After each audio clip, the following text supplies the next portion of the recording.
Hello student, मैं doctor निधि शर्मा आज आपके साथ डिस्कस करूंगी magnetic properties of transition metal complexes. ये बीएससी पार्ट थर्ड के स्टूडेंट्स के लिए है। देखिए, जब भी कोई पदार्थ मैग्नेटिक प्रॉपर्टी शो करता है तो हम उसको कैसे रिप्रेजेंट करते हैं, उसके मैग्नेटिक मोमेंट के टर्म में रिप्रेजेंट करते हैं। अब ये कंपाउंड में मैग्नेटिक मोमेंट कैसे जनरेट होता है? देखिए, जैसे कोई एटम है तो एटम के अंदर जो इलेक्ट्रॉन होता है वो दो तरह की गतियां करता है, एक तो ऑर्बिटल मोशन और दूसरा स्पिन मोशन। ठीक उस तरह से जैसे पृथ्वी सूर्य के चारों तरफ भी चक्कर लगाती है और अपनी एक्सिस पर भी स्पिन करती है, तो इलेक्ट्रॉन भी बिल्कुल वैसे ही न्यूक्लियस के चारों तरफ ऑर्बिट में चक्कर लगाता है और अपनी एक्सिस पर भी स्पिन करता है। तो ऑर्बिट में जब चक्कर लगाता है तो उसके कारण जो जनरेट होता है मैग्नेटिक मोमेंट, उसे हम बोलते हैं ऑर्बिटल मैग्नेटिक मोमेंट। इसको डिनोट करते हैं म्यू एल के द्वारा।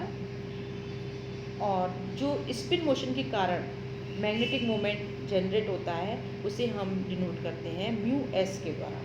तो total magnetic moment mu effective equal to हो जाता है mu S plus mu L. देखिए, इलेक्ट्रॉन जो है वो एक स्मॉल मैग्नेट के फॉर्म में होता है। इसके दो पोल होते हैं, नॉर्थ और साउथ पोल। इसका एक निश्चित मैग्नेटिक मोमेंट होता है। मैग्नेटिक मोमेंट जो है एक वेक्टर क्वांटिटी है। वेक्टर क्वांटिटी है तो हम इसको रिप्रेजेंट करेंगे कैसे? एरो के द्वारा। अगर एक ही डायरेक्शन में दो इलेक्ट्रॉन का मैग्नेटिक मोमेंट है तो वो क्या होगा? जुड़ जाएंगे। अगर अपोजिट डायरेक्शन में है तो क्या होगा? वो एक दूसरे से कैंसिल आउट हो जाएंगे। मैग्नेटिक मोमेंट को इंडिकेट करने के लिए हम एक यूनिट यूज़ करते हैं, वो है बोर मैग्नेटन। बोर मैग्नेटन को हम BM के द्वारा प्रदर्शित करते हैं। 1 BM इजिकल टू होता है EH/4πmc। यहाँ पर E क्या है? इलेक्ट्रॉनिक चार्ज है, M मास ऑफ इलेक्ट्रॉन है, H प्लैंक्स कांस्टेंट है और C वेलोसिटी ऑफ लाइट है। तो 1 BM इजिकल टू हो जाता है 9.274 इंटू 10⁻⁻21 आर्ग पर गॉस। SI में अगर हम इसकी यूनिट देखें तो क्या हो जाती है? 0.927 इंटू 10⁻⁻23 एम्पियर मीटर स्क्वायर पर मॉलिक्यूल। अब हम बात करते हैं टाइप्स ऑफ मैग्नेटिक बिहेवियर। देखिए, ट्रांजिशन मेटल कॉम्प्लेक्सेस को जब हम मैग्नेटिक फील्ड में रखते हैं तो वो डिफरेंट टाइप के मैग्नेटिक बिहेवियर शो करते हैं। ये 5 तरह के होते हैं। डायमैग्नेटिज्म, इसको हिंदी में बोलते हैं प्रतिचुंबकत्व। पैरामैग्नेटिज्म, इसे हम बोलते हैं अनुचुंबकत्व। और फेरोमैग्नेटिज्म, लौह चुंबकत्व। एंटी फेरोमैग्नेटिज्म, प्रति लौह चुंबकत्व। और फेरीमैग्नेटिज्म, लघु लौह चुंबकत्व। तो सबसे पहले हम डिस्कस करेंगे डायमैग्नेटिज्म। डायमैग्नेटिज्म क्या होता है? देखिए, जो सब्सटेंस मैग्नेटिक फील्ड में रखे जाने पर मैग्नेटिक फील्ड के द्वारा प्रतिकर्षित होते हैं उन्हें हम बोलते हैं डायमैग्नेटिक सब्सटेंस। और ये जो प्रॉपर्टी है उसे हम बोलते हैं डायमैग्नेटिज्म। जब हम किसी डायमैग्नेटिक सब्सटेंस को मैग्नेटिक फील्ड में रखते हैं तो जो लाइन ऑफ फोर्सेस होती हैं वो सब्सटेंस से दूर से निकलती हैं, मतलब एयर से निकलती हैं, सब्सटेंस के अंदर से या सब्सटेंस के पास से नहीं निकलती, वो दूर से निकलती हैं। ये जो मैग्नेटिक मोमेंट है जो इंड्यूस होता है वो मैग्नेटिक फील्ड के डायरेक्शन के अपोजिट हो जाता है। तो क्या होता है? वो मैग्नेटिक फील्ड से रिपेल हो जाता है।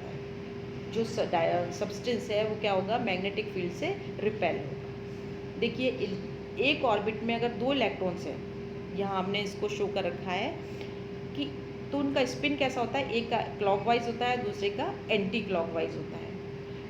अगर हम देखें अपोजिट स्पिन कैसे होते हैं? +½ -½ तो दोनों एक दूसरे को कैंसिल आउट कर देते हैं, जिसकी वजह से इनके जो मैग्नेटिक मोमेंट है वो कैसा हो जाता है? 0 हो जाता है।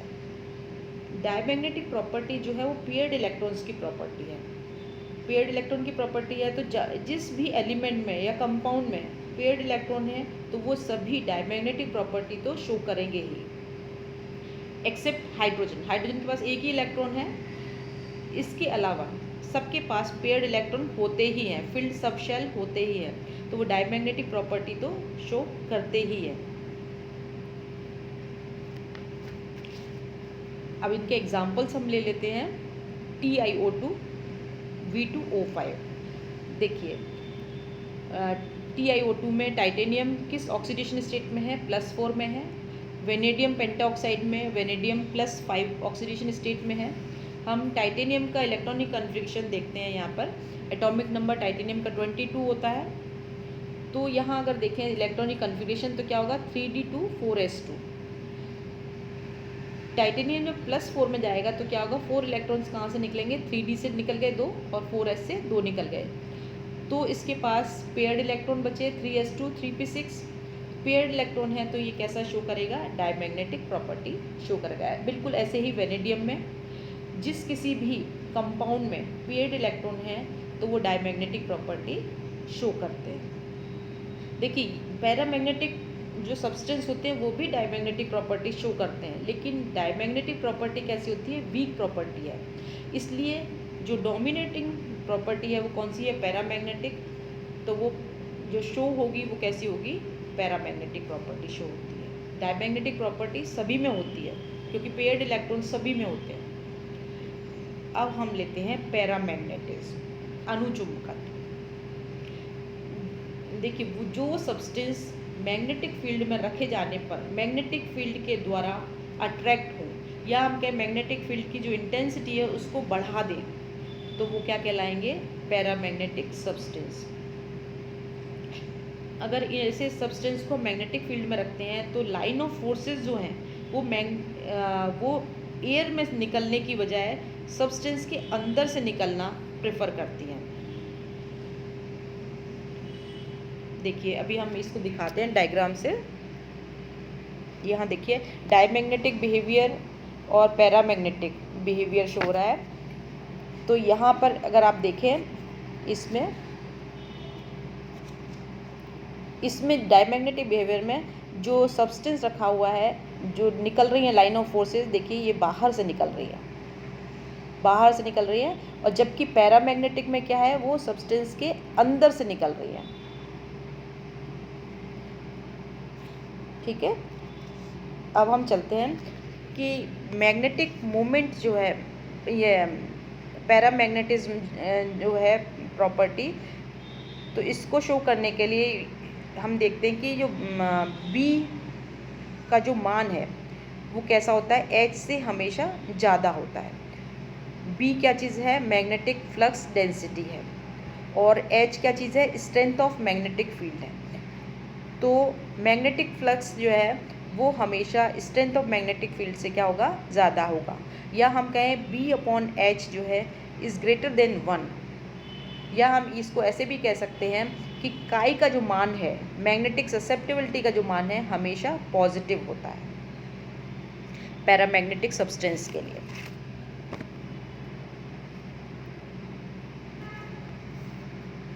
देखिए वो सब्सटेंस जो अनपेयर्ड इलेक्ट्रॉन्स रखते हैं वो पैरामैग्नेटिक नेचर के होते हैं। अब ये पैरामैग्नेटिक बिहेवियर किस तरह से शो करते हैं कि कोई भी एक सिंगल इलेक्ट्रॉन है अनपेयर्ड, तो वो क्या करेगा, अपनी एक्सिस पर स्पिन करेगा, और स्पिन करने की वजह से क्या होगा, मैग्नेटिक फील्ड डेवलप होगा और उसका एक निश्चित मैग्नेटिक मोमेंट होगा। इसके एग्जांपल्स हैं manganese, copper, titanium oxide, vanadium oxide और क्यूप्रिक ऑक्साइड। नेक्स्ट हम लेते हैं फेरोमैग्नेटिज्म।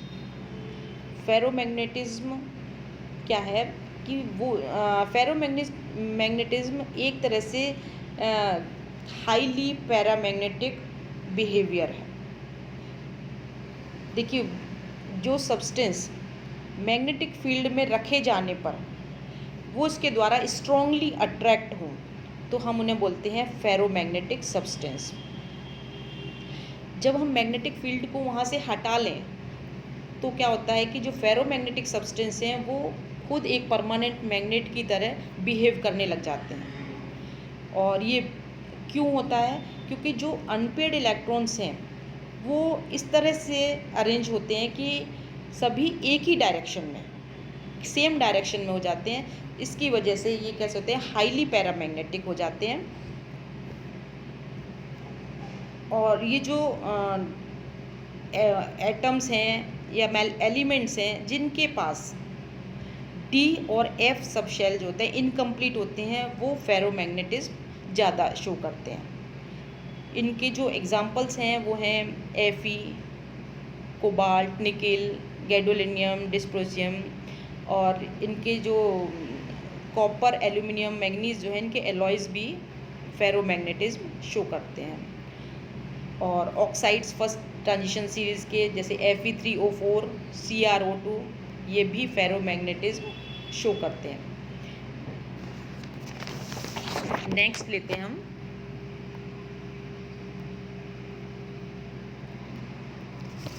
हाँ, अब इनका एक बार और ये समझ लेते हैं कि जब हम इनको गर्म करें हाई टेम्परेचर पर, तो फेरोमैग्नेटिक सब्सटेंस जो होते हैं वो पैरामैग्नेटिक सब्सटेंस में चेंज हो जाते हैं।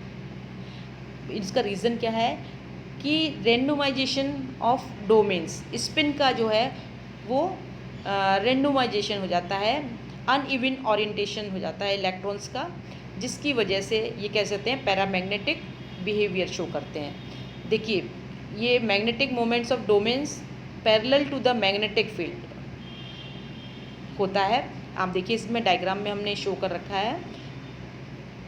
फेरोमैग्नेटिक सब्सटेंस को जब गर्म करते हैं तो एक टेम्परेचर ऐसा आता है जहाँ पर वो फेरोमैग्नेटिक सब्सटेंस जो है वो पैरामैग्नेटिक सब्सटेंस में कन्वर्ट हो जाता है, और इस टेम्परेचर को हम बोलते हैं क्यूरी टेम्परेचर। इसको डिनोट करते हैं TC के द्वारा। फॉर एग्ज़ाम्पल, क्यूरी टेम्परेचर जो है वो आयरन का होता है 770 डिग्री सेल्सियस, और निकिल का होता है 358 डिग्री सेल्सियस, कोबाल्ट का होता है 1131 डिग्री सेल्सियस। अब हम प्रॉपर्टी लेंगे एंटी फेरोमैग्नेटिज्म। देखिए, एंटी फेरोमैग्नेटिज्म क्या है, नाम से ही आपको समझ में आ रहा है, फेरोमैग्नेटिज्म के जस्ट अपोजिट है।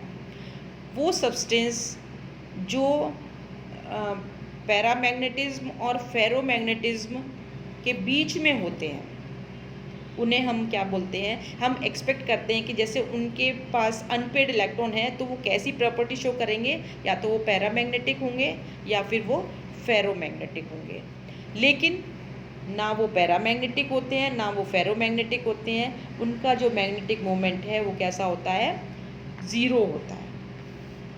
अब ज़ीरो कैसे होता है कि इनकी जो इलेक्ट्रॉन्स हैं, फेरोमैग्नेटिक जो सब्सटेंस हैं, वो क्या होता है कि presence of equal number of magnetic moments in the opposite direction. इनके इलेक्ट्रॉन्स इस तरह से अरेंज होते हैं कि इनका जो मैग्नेटिक मोमेंट है वो एक दूसरे के अपोजिट हो जाता है। अपोजिट होगा तो क्या होगा, एक दूसरे को कैंसिल आउट कर देगा, कैंसिल आउट करेगा तो इनका मैग्नेटिक मोमेंट ज़ीरो हो जाएगा। अनपेड इलेक्ट्रॉन्स होने के बावजूद ना तो ये पैरामैग्नेटिक होते हैं ना ही फेरोमैग्नेटिक होते हैं। इन्हें हम क्या बोलते हैं, इस प्रॉपर्टी को एंटी फेरोमैग्नेटिक प्रॉपर्टी। देखिए, जैसे एग्जांपल्स ले लेते हैं इसमें हम, oxides of first transition series V2O3,